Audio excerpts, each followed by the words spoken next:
This story is something that you would see straight out of a romantic comedy. This man should have been listening to more Beyonce songs because not putting a ring on it put this man in a courtroom. And this story should serve as a reminder to men everywhere that women are not playing around with their love any longer. We're gonna spill all the tea for you right here on IO, but first make sure you tap that like button to show some love to the channel. And with that out of the way, let's just dive right into today's story. Now, as I mentioned, stories like this one echo common themes that we see in romantic comedies. You know, one partner really wants to move the relationship forward, but for whatever reason the other partner just isn't on the same page and ultimately gets cold feet at the wedding. Movies that have such a story arc typically put the partner left alone in quite the precarious position. Usually some movie magic clears up the whole argument in 90 minutes and then it's on to happily ever after, or whatever. But in real life, it's much different. In real life, when something like this happens, you either hope that the other person gets their act together, or you give some ultimatum that if not fulfilled will end the relationship. However, one woman decided that if you're not going to commit, I'm taking you to court, buddy, and suing you until you commit to this relationship. Gertrude and her boyfriend Herbert had been dating for 8 years. She was 26 and he was 28. Gertrude explained to a courtroom that she was concerned her boyfriend wasn't serious about the relationship.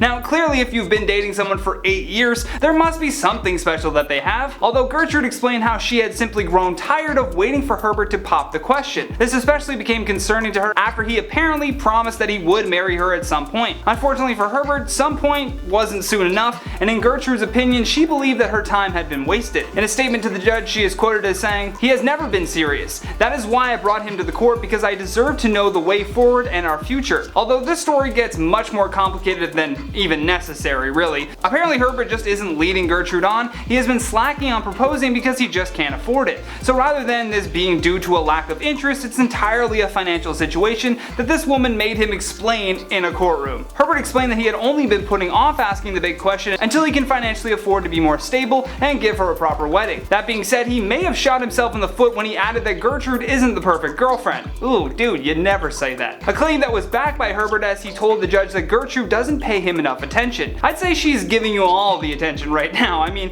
who in their right mind takes something like this to court? However, because this has been brought to court, we get to be a fly on the wall of this relationship that should have ended years ago. Gertrude also told the courtroom that she believed Herbert may be talking to another woman.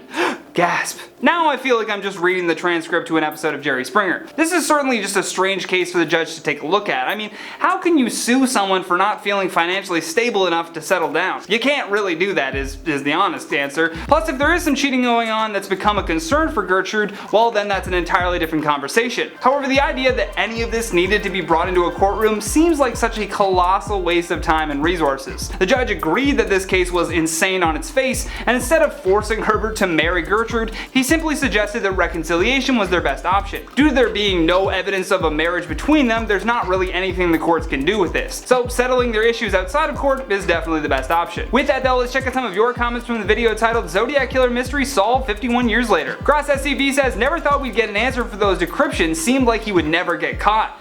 Yeah, it was crazy even just to look at images of all of these different notes that the Zodiac Killer had left behind. I was just like, this is going to take brilliant minds to decipher, and finally someone has. Naomi's Dream says, "I remember when I worked at Shakey's, I had the owner in Redlands say to comp this man's meal. When I went on my lunch, he said that the man was one of the survivors of the Zodiac Killer. Small world." Woo! Small world indeed, and I mean, at least you comped his lunch. That's the least that we could do for him. Sarcasm says, "Now that's a name I haven't heard in a long time." I feel like we're gonna be hearing it a lot more now. Skadoosh Noodle says, "When you live under a rock till IO post." Happy that we're your first source of news. Danny Will says, "Dang, I've never clicked so fast. This is one of my favorite cold case true crime." Yeah, same here. And as soon as I saw the news, I was like, I gotta get this out now. Bacon Daddy TV says, I recognize the name, "Let's get Johnny to crack the Zodiac Killer mystery?" Question mark. I feel like I have partially cracked it. I've at least cracked what others have cracked. And then the more cracks that come out, I'll bring them to you. I know that didn't make sense, but hey, here we are. Official Banana says, "Imagine having nothing to do to the point that you crack the Zodiac Killer's code." For real, 2020 lockdown has been a mood. Cassie says, "Thank God, I was starting to think that my stepdad was a Zodiac Killer."